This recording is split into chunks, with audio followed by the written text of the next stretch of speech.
പ്രിയപ്പെട്ടവരെ, ഈ ലക്കം ആഴ്ചവട്ടം കേന്ദ്ര സർക്കാർ പാർലമെൻറ്റിൽ അവതരിപ്പിച്ച ബഡ്ജറ്റിൻ്റെ നിയോ ലിബറൽ നിർദ്ദേശങ്ങളിൽ നിന്നുമെല്ലാം തികച്ചും വ്യത്യസ്തമായി കേരള ബജറ്റ് മുന്നോട്ട് വച്ചിരിക്കുന്ന ജനകീയ ബദൽ നിർദ്ദേശങ്ങളെയും അതുപോലെ തന്നെ കാഴ്ചപ്പാടുകളെയും സംബന്ധിച്ച് ചർച്ച ചെയ്യണം എന്നാണ് ഉദ്ദേശിക്കുന്നത്.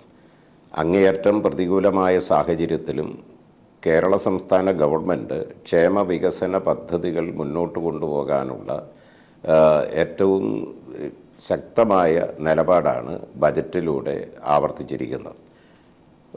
മാനവ വികസന സൂചികയുടെ കാര്യത്തിലും അതേപോലെ സുസ്ഥിര വികസന നേട്ടങ്ങൾ കൈവരിക്കുന്നതിലുമെല്ലാം ദാരിദ്ര്യ നിർമ്മാർജ്ജനം, അതുപോലെ ആളോഹരി വരുമാനം തുടങ്ങിയ എല്ലാ കാര്യത്തിലും രാജ്യത്ത് ഏറ്റവും മുന്നിൽ നിൽക്കുന്ന സംസ്ഥാനമായി കേരളം ഇന്ന് ഉയർന്നു നിൽക്കുകയാണ്.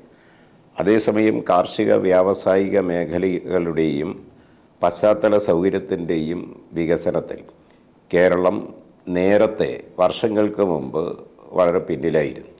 മാത്രമല്ല, ആധുനികമായ വിജ്ഞാന ശാഖകളെ, അറിവുകളെ ഉൽപ്പാദന രംഗത്ത് പ്രയോഗിക്കുന്ന കാര്യത്തിലും അതെല്ലാം ഉപയോഗിച്ച് ഉൽപ്പാദന ക്ഷമത വർദ്ധിപ്പിക്കുന്നതിലും എല്ലാം നേരത്തെ കൊല്ലങ്ങൾക്ക് മുമ്പ് നാം പിന്നണിയിൽ തന്നെ ആയിരുന്നു.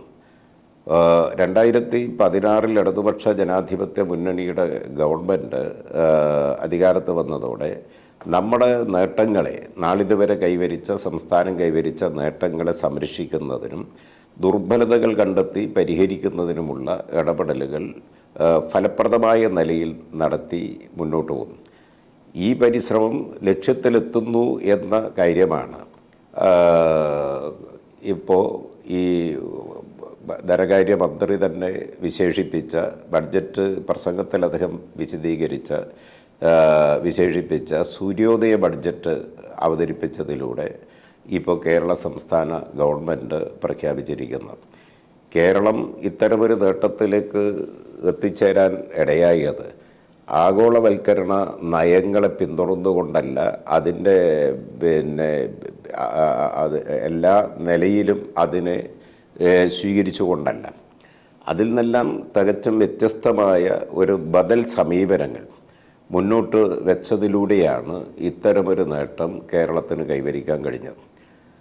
കേന്ദ്ര സംസ്ഥാന ബജറ്റുകൾ താരതമ്യം ചെയ്യുമ്പോൾ ഇക്കാര്യം വളരെ കൃത്യതയോടെ നമുക്ക് മനസ്സിലാക്കാൻ സാധിക്കും. നമ്മുടെ നാടിൻ്റെ അടിസ്ഥാന മേഖലകളായ കാർഷിക മേഖലയോടും പൊതുമേഖലയോടും കേന്ദ്ര ബജറ്റും അതുപോലെ തന്നെ കേരള സംസ്ഥാന നിയമസഭയിൽ അവതരിപ്പിച്ച സംസ്ഥാന ഗവൺമെൻറ്റിൻ്റെ ബജറ്റും എല്ലാം സ്വീകരിക്കുന്ന സമീപനം തികച്ചും വ്യത്യസ്തമാണ്. ഈ രണ്ട് സമീപനങ്ങളുടെ സാക്ഷ്യപത്രമാണ് എന്ന് തന്നെ നമുക്ക് പറയാനാകും.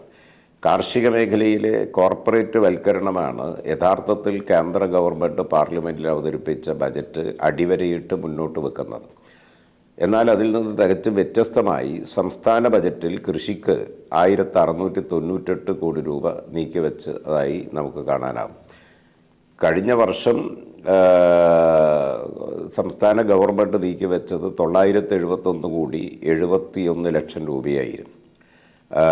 അതിൽ നിന്ന് എത്രയോ വലിയ വർധനവാണ് ഇപ്രാവശ്യം പരിമിതികൾക്കകത്ത് നിന്നുകൊണ്ട് തന്നെ, എല്ലാ പരിമിതികളും ഉണ്ടായിട്ട് പോലും സംസ്ഥാന ഗവൺമെൻറ് ഇപ്പോൾ നീക്കിവെച്ചിരിക്കുന്നത്.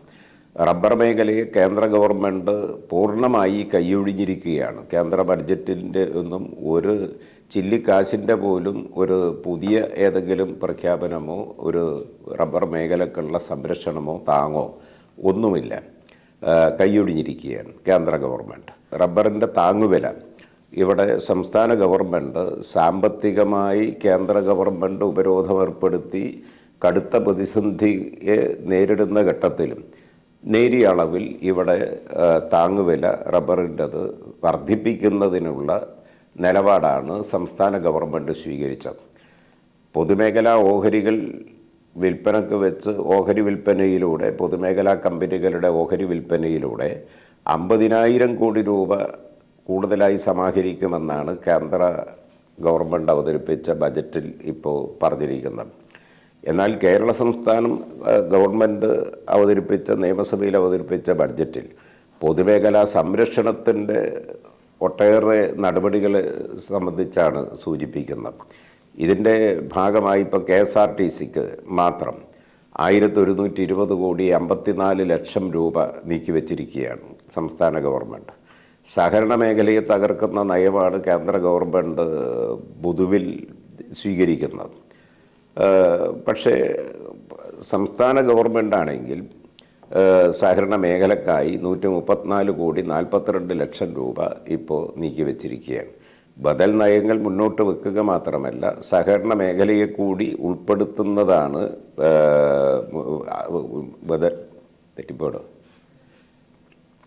ബദൽ നയങ്ങൾ മുന്നോട്ട് വെച്ചുകൊണ്ട് സഹകരണ മേഖലയെ കൂടി ഇതിൻ്റെ ഭാഗമായി ഉൾപ്പെടുത്തി ഫലപ്രദമായി മുന്നോട്ട് നയിക്കുന്നതിനുള്ള നിലപാടാണ് സംസ്ഥാന ബജറ്റ് സ്വീകരിച്ചിരിക്കുന്നത്. തൊഴിലാളി ക്ഷേമത്തിൽ നിന്ന് കേന്ദ്ര ഗവൺമെൻറ് പൂർണ്ണമായി പിന്മാറുകയാണ്. അതിനായിട്ട് 464 കോടി 44 ലക്ഷം രൂപയാണ് സംസ്ഥാന ബജറ്റിൽ നമ്മുടെ സംസ്ഥാന ഗവൺമെൻറ് നീക്കിവെച്ചിരിക്കുന്നത്.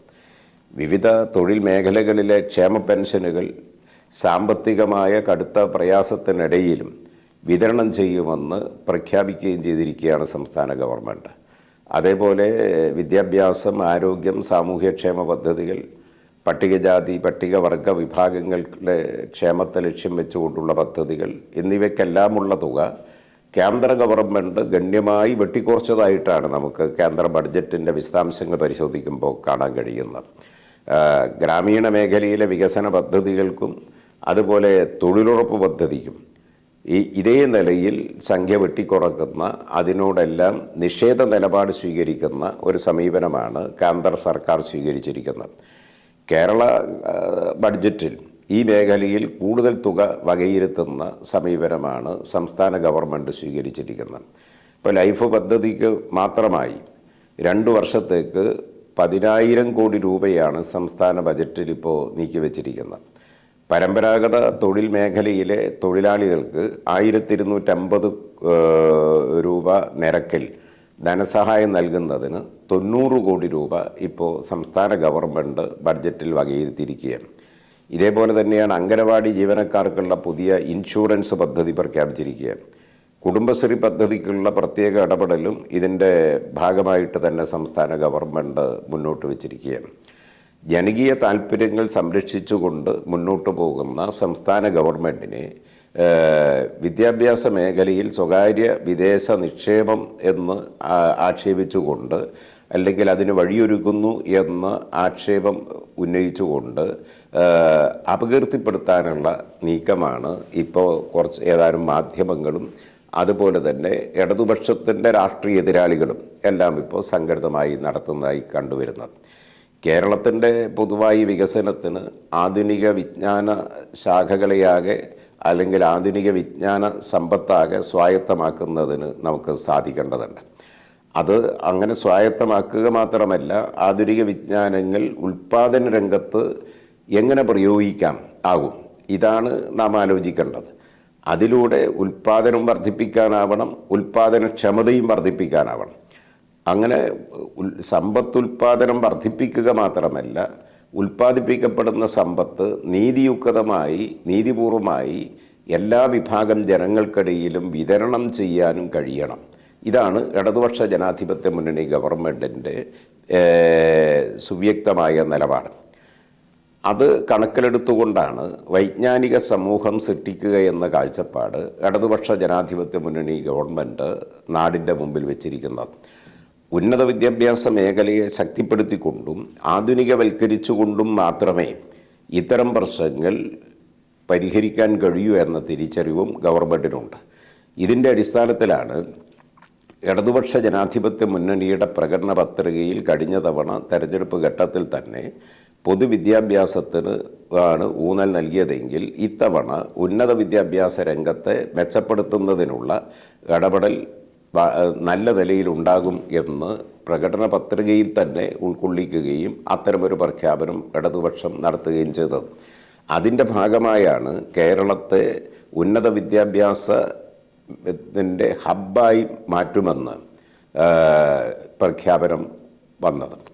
അതിനായി കേരളത്തിലെ സർവകലാശാലകൾ അതുപോലെ തന്നെ വിദേശ സർവകലാശാലകളും ഗവേഷണ കേന്ദ്രങ്ങളുമായി എല്ലാമുള്ള സമ്പർക്കം, അക്കാഡമിക് സഹകരണം, ഇതെല്ലാം പ്രോത്സാഹിപ്പിക്കുമെന്നുള്ള കാര്യവും മുന്നോട്ട് വച്ചിരിക്കുകയാണ്. പ്രകടന പത്രികയിലെ ഈ കാഴ്ചപ്പാടിനെ അടിസ്ഥാനപ്പെടുത്തി തയ്യാറാക്കിയ നവകേരള രേഖയിൽ തന്നെ ഇക്കാര്യം വ്യക്തതയോടുകൂടി അടിവരയിട്ട് ചൂണ്ടിക്കാണിക്കുകയും ചെയ്തിട്ടുണ്ട്.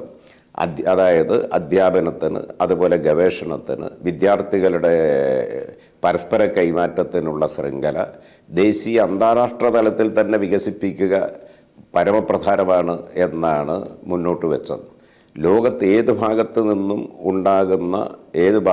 ഉണ്ടാകുന്ന അറിവുകൾ, ആ അറിവുകളാകെ സ്വാംശീകരിച്ച് അത് സമൂഹത്തിൻ്റെയാകെ സമ്പത്താണെന്ന് കണ്ടുകൊണ്ട് അത്തരമൊരു സമീപനമാണ് ഇടതുപക്ഷ ജനാധിപത്യ മുന്നണി ഗവൺമെൻറ് സ്വീകരിക്കുന്നത്. ഇത്തരത്തിലുള്ള ഒരു പരസ്പര വിനിമയം അക്കാഡമിക് തലത്തിൽ, അക്കാഡമിക് മേഖലയിലാകെ സജീവമായി ഇന്ന് നടന്നു വരുന്നുണ്ട് എന്നും നാം കാണാതിരിക്കരുത്. അതൊരു യാഥാർത്ഥ്യമാണ്. നേരത്തെ കേന്ദ്രം ഭരിച്ച കോൺഗ്രസ് ഗവൺമെൻറ് ഭരിച്ചിരുന്ന കാലത്ത് കൺകറന്റ് ലിസ്റ്റിലേക്ക് വിദ്യാഭ്യാസത്തെ മാറ്റുകയുണ്ടായത്. അതോടുകൂടിയാണ് കേന്ദ്ര സർക്കാരിൻ്റെ നയങ്ങൾ സംസ്ഥാനങ്ങളുടെ മേലെ അടിച്ചേൽപ്പിക്കുന്ന സ്ഥിതി വിദ്യാഭ്യാസ രംഗത്തുണ്ടായത്. അത് നടപ്പാക്കിയില്ലെങ്കിൽ പണം നിഷേധിക്കുന്ന നിലപാട് കേന്ദ്ര ഗവൺമെൻറ് സ്വീകരിച്ചു വരികയാണ്. ഇത് സംസ്ഥാനങ്ങൾക്ക് യഥാർത്ഥത്തിൽ ബദൽ നയങ്ങൾ വികസിപ്പിക്കുന്നതിന് തടസ്സമായി മാറുന്നുണ്ട്. പുതിയ കാലത്ത്, ഈ വർത്തമാന കാലത്ത് ഈ സ്വയംഭരണ കോളേജുകൾ, അതുപോലെ സ്വകാര്യ സർവകലാശാലകൾ ഇതെല്ലാം ഒരുപാട് ആരംഭിച്ചു വരുന്നുണ്ട്. ഇതിനൊന്നും സംസ്ഥാന സർക്കാരിൻ്റെ അംഗീകാരം വേണ്ട എന്നുള്ളതാണ് വസ്തുത പുതിയ കാലത്ത്. എന്നാൽ സ്വകാര്യ സർവകലാശാലകൾക്ക് ചില നിയന്ത്രണങ്ങൾ ഏർപ്പെടുത്താനുള്ള സാധ്യത സംസ്ഥാന ഗവൺമെൻറ്റിൻ്റെ മുമ്പിലുണ്ട്. ഇന്ത്യയിൽ ഇത്തരം നിരവധി യൂണിവേഴ്സിറ്റികൾ, സർവകലാശാലകൾ പ്രവർത്തിക്കുന്നുണ്ട് എന്നുള്ളതും വസ്തുതയാണ്. കേരളത്തിൽ നിന്ന് ഉൾപ്പെടെ ഉള്ള വിദ്യാർത്ഥികൾ അത്തരം യൂണിവേഴ്സിറ്റികളിൽ പഠിക്കുന്നുമുണ്ട്. ഈ പ്രത്യേക സാഹചര്യത്തിലാണ് സ്വകാര്യ സർവകലാശാല അനുവദിക്കുന്ന കാര്യം അതിനെ സംബന്ധിച്ച് ബഡ്ജറ്റിൽ സൂചന നൽകിയിരിക്കുന്നത്. അതിലിങ്ങനെയാണ് അത് പറയുന്നത് തന്നെ, നമ്മുടെ സംസ്ഥാനത്ത് കേരളത്തിൽ രൂപപ്പെട്ടിരിക്കുന്ന മറ്റൊരു പ്രവണത വിദേശത്തേക്ക് വിദ്യാർത്ഥികൾ പഠനത്തിനായി പോകുന്നു എന്നാണ്. 2022 രാജ്യത്ത് നിന്ന് 13,20,000 കുട്ടികൾ ഇന്ത്യയിൽ നിന്ന് വിദേശത്ത് പഠിക്കാൻ പോയി എന്നാണ് കണക്കുകൾ വ്യക്തമാക്കുന്നത്. അതിൽ കേരളത്തിൽ നിന്ന് 50,000-ലേറെ വിദ്യാർത്ഥികൾ കേരളത്തിൽ നിന്നാണ്. മറ്റ് സംസ്ഥാനങ്ങളിലും വിവിധ വിഷയങ്ങളിലായി ആയിരക്കണക്കിന് വിദ്യാർത്ഥികൾ പഠിക്കുന്നുണ്ട്. കൂടുതൽ വിദ്യാർത്ഥികൾ പോകാനുള്ള തയ്യാറെടുപ്പിലാണ് എന്നുള്ളത് നമുക്കറിയാവുന്ന കാര്യവുമാണ്. നമ്മുടെ കോളേജുകളിലെ സീറ്റിൽ വിദ്യാർത്ഥികളില്ലാതെ ഒഴിഞ്ഞു കിടക്കുന്ന സാഹചര്യവും ചിലയിടത്ത് ഉണ്ടെന്നുള്ളത് വസ്തുതയാണ്. അതേസമയം പുതിയ തലമുറ കോഴ്സുകൾ പഠിക്കുന്നതിന് വിദേശത്തു നിന്നും സംസ്ഥാനത്തിന് പുറത്തു നിന്നും വിദ്യാർത്ഥികൾ വരുന്ന സ്ഥിതിയും ഇങ്ങോട്ട് കേരളത്തിലേക്ക് വരുന്ന സ്ഥിതിയും നിലനിൽക്കുന്നുണ്ട് എന്നും നാം കാണേണ്ടതുണ്ട്. ഈ സാഹചര്യങ്ങളെല്ലാം ഗൗരവമായി കണക്കിലെടുത്തുകൊണ്ടാണ് ബജറ്റിൽ തുല്യതയുടെയും അതുപോലെ സുതാര്യതയുടെയും എല്ലാം തത്വങ്ങൾ അടിസ്ഥാനമാക്കി പുതിയ UGC യൂണിവേഴ്സിറ്റി ഗ്രാൻഡ് കമ്മീഷൻ്റെ മാർഗനിർദ്ദേശങ്ങൾക്കെല്ലാം അനുസരിച്ച് കേരളത്തിൽ വിദേശ സർവകലാശാലകളുടെ സ്ഥാപിക്കുന്നതിനുള്ള അവസരങ്ങൾ പരിശോധിക്കും. ഇതാണ് പറഞ്ഞിരിക്കുന്നത്, പരിശോധിക്കുമെന്നാണ്. അത് പറഞ്ഞത് ഈ സാഹചര്യത്തിലാണ്. നമ്മുടെ നാടിൻ്റെ താല്പര്യങ്ങൾക്കനുസൃതമായ അത്തരത്തിലുള്ള സാധ്യതകളെയെല്ലാം ഉപയോഗപ്പെടുത്താനാകുമോ എന്ന പരിശോധനയാണ് യഥാർത്ഥത്തിൽ ഇത്തരമൊരു നിർദ്ദേശത്തിലൂടെ ഇടതുപക്ഷ ജനാധിപത്യ മുന്നണിയും ഗവൺമെൻറ്റും ലക്ഷ്യം വെച്ചിട്ടുള്ളത് എന്നുള്ളത് ആണ് വസ്തുത. ഉന്നത വിദ്യാഭ്യാസ രംഗത്തിൻ്റെ നവീകരണത്തിന് വേണ്ടി നിയമിച്ച 3 ഘട്ടങ്ങളിലായി വ്യത്യസ്ത സമയങ്ങളിൽ 3 ഘട്ടങ്ങളിലായി നിയോഗിച്ച 3 വിദ്യാഭ്യാസ കമ്മീഷനുകൾ ഉണ്ടായിരുന്നു. ആ കമ്മീഷനുകളുടെ എല്ലാം റിപ്പോർട്ടുകളിലും ഇത്തരം ചർച്ചകൾ ഉയർന്നു വന്നിരുന്നതുമാണ്. അതിൻ്റെ കൂടി അടിസ്ഥാനത്തിലാണ് ഇത്തരമൊരു നിർദ്ദേശം ബജറ്റിൻ്റെ ഭാഗമായി മുന്നോട്ട് വെക്കുന്നതിന് ഇടയായിട്ടുള്ളത്. വിദ്യാഭ്യാസ മേഖലയിൽ നിന്നുൾപ്പെടെ സർക്കാർ പിന്മാറുകയും മൂലധന ശക്തികൾക്ക് അവയെ പൂർണ്ണമായി വിട്ടുകൊടുക്കുകയും ചെയ്യുക എന്നതാണ് ആഗോളവൽക്കരണത്തിൻ്റെ കാതൽ എന്നുള്ളത് നമുക്കറിയാം. എന്നാൽ സംസ്ഥാന ബജറ്റിൽ അത്തരമൊരു പിന്മാറ്റത്തിൻ്റെ ഒരു സൂചനയുമില്ല. ഉറച്ച നിലയിൽ അതിനെ ശക്തമായി എതിർക്കുന്ന നിലപാടാണ് സ്വീകരിച്ചത്. കഴിഞ്ഞ ബജറ്റിൽ ഉന്നത വിദ്യാഭ്യാസ മേഖലയ്ക്ക് വേണ്ടി 4,916 കോടി 99 ലക്ഷം രൂപയാണ് നീക്കിവെച്ചത്. ഇത്തവണ സാമ്പത്തികമായ കേന്ദ്ര ഗവൺമെൻറ് ഏർപ്പെടുത്തിയ പ്രതിരോധത്തിൻ്റെ ഇടയിലും ഈ ഞെരുക്കത്തിനിടയിലും 4,927 കോടി രൂപ അതിനായി നീക്കിവെച്ചിരിക്കുകയാണ്. ഇത്തരത്തിൽ നമ്മുടെ വിദ്യാഭ്യാസ സംവിധാനത്തെ, ഘടനയെ പൂർണ്ണമായി സംരക്ഷിക്കുന്നതിനോടൊപ്പം തന്നെ പുതിയ സാധ്യതകളെ ഈ മേഖലയിൽ, ഉന്നത വിദ്യാഭ്യാസ മേഖലയിലൊക്കെ ഉള്ള പുതിയ സാധ്യതകളെ എങ്ങനെയെല്ലാം ഉപയോഗപ്പെടുത്താനാകും എന്ന അന്വേഷണമാണ് യഥാർത്ഥത്തിൽ ബജറ്റിലൂടെ മുന്നോട്ട് വച്ചിരിക്കുന്നത്. ഈ ആഗോളവൽക്കരണ നയത്തെ സ്വീകരിക്കുകയല്ല ഇടതുപക്ഷ ജനാധിപത്യ മുന്നണി ഗവൺമെൻറ്, സംസ്ഥാന ഗവൺമെൻറ് ചെയ്യുന്നത്. പുതിയ സാഹചര്യത്തിലും നാടിൻ്റെ താല്പര്യത്തിന് ഏറ്റവും അനുഗുണമായ വിധത്തിൽ പുതിയ നിക്ഷേപങ്ങളെ കൊണ്ടുവരുന്നതിന് സഹായകരമാകുന്ന വിധത്തിൽ ഇടപെടാൻ എങ്ങനെയെല്ലാം കഴിയും എന്ന പരിശ്രമമാണ്, അതിനുള്ള പരിശോധനയാണ്, അതിനുള്ള നിർദ്ദേശമാണ് ഇപ്പോൾ ബജറ്റിൻ്റെ ഭാഗമായി മുന്നോട്ട് വച്ചിരിക്കുന്നത്. ഇതുമാത്രമല്ല, വിദ്യാഭ്യാസ സ്ഥാപനങ്ങളിലേക്ക് അതാത് വിദ്യാലയങ്ങളിലെ പൂർവ്വ വിദ്യാർത്ഥികളുടെ സഹായം ഉൾപ്പെടെ കൊണ്ടുവരുന്നതിനുള്ള ഉറപ്പുവരുത്തുന്നതിനുള്ള സാധ്യതകളെയും പരിശോധിക്കുന്ന ബജറ്റാണ് ധനകാര്യമന്ത്രി ബാലഗോപാൽ നിയമസഭയിൽ അവതരിപ്പിച്ചിരിക്കുന്നത് എന്ന് നാം കാണേണ്ടതുണ്ട്. കേന്ദ്ര ഗവൺമെൻറ് ഏർപ്പെടുത്തിയ ഹീനമായ സാമ്പത്തികമായ ഉപരോധത്തിൻ്റെ ഘട്ടത്തിൽ സംസ്ഥാനത്തെ ജനങ്ങളുടെ വിദ്യാഭ്യാസ താല്പര്യങ്ങളെ പരിരക്ഷിക്കുന്നതിന്, സമ്പൂർണ്ണമായി സംരക്ഷിക്കുന്നതിന് വിവിധങ്ങളായ സാധ്യതകളുടെ അന്വേഷണം കൂടിയാണ് ബജറ്റിലൂടെ മുന്നോട്ട് വച്ചിരിക്കുന്ന നിർദ്ദേശങ്ങൾ എന്ന് നമുക്ക് കാണാനാവണം.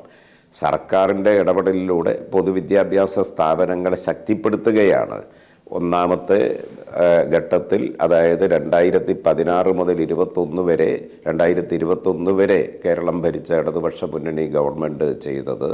അതിൻ്റെ തുടർച്ചയായി ഉന്നത വിദ്യാഭ്യാസത്തെ ശക്തിപ്പെടുത്തുക എന്നതാണ് രണ്ടാം ഘട്ടത്തിൽ 2021 അധികാരത്ത് വന്ന ഇപ്പോഴത്തെ ഇടതുപക്ഷ ജനാധിപത്യ മുന്നണി ഗവൺമെൻറ്, ഒന്നാമത്തതിൻ്റെ തുടർച്ചയായി അധികാരത്ത് വന്ന ഇടതുപക്ഷ മുന്നണി ഗവൺമെൻറ്, രണ്ടാം പിണറായി ഗവൺമെൻറ്റിൻ്റെ ലക്ഷ്യം. ഇത് പ്രകടന പത്രികയിൽ തന്നെ പറഞ്ഞിട്ടുമുണ്ട്. സ്ഥിതിവിവര കണക്കുകൾക്കെല്ലാം അപ്പുറത്ത് വൈജ്ഞാനിക സമൂഹമായി കേരളത്തെ മാറ്റാനുള്ള എല്ലാ സാധ്യതകളെയും കുറിച്ച് അന്വേഷിക്കുക എന്നതുകൂടി ഈ ബഡ്ജറ്റിൻ്റെ ഭാഗമായി ഗവൺമെൻറ് നിർദ്ദേശം മുന്നോട്ട് വെക്കുകയാണ്. BJPയും കോൺഗ്രസുമെല്ലാം പ്രതിനിധീകരിക്കുന്ന പുത്തൻ സാമ്പത്തിക പരിഷ്കാരങ്ങൾക്ക്, നിയോ ലിബറൽ നയങ്ങൾക്ക് തികച്ചും ബദലായ കേരളത്തിൻ്റെ ബജറ്റ് നിർദ്ദേശങ്ങൾ, അത് പിന്തുടർന്നു വരുന്ന വികസന സമീപനം, അതുപോലെ ക്ഷേമ നടപടികൾ സംബന്ധിച്ചിട്ടുള്ള കാഴ്ചപ്പാട്, ഇതെല്ലാം ഈ നാടിനെ ബഹുദൂരം മുന്നോട്ട് നയിക്കുന്നതിന് പര്യാപ്തമാണ്. ജനങ്ങൾ ആ നിലയിൽ ഇതിനെ കാണും, സമീപിക്കും, വിലയിരുത്തും എന്ന കാര്യം ഉറപ്പാണ്. അതിന് എല്ലാവിധത്തിലും ഈ നാട് ഇതിനെ സംബന്ധിച്ച് ഗൗരവതരമായ നിലയിൽ പരിശോധനക്കും വിലയിരുത്തലിനും വിധേയമാക്കേണ്ടതുണ്ട് എന്നുകൂടി ചൂണ്ടിക്കാണിക്കുന്നു.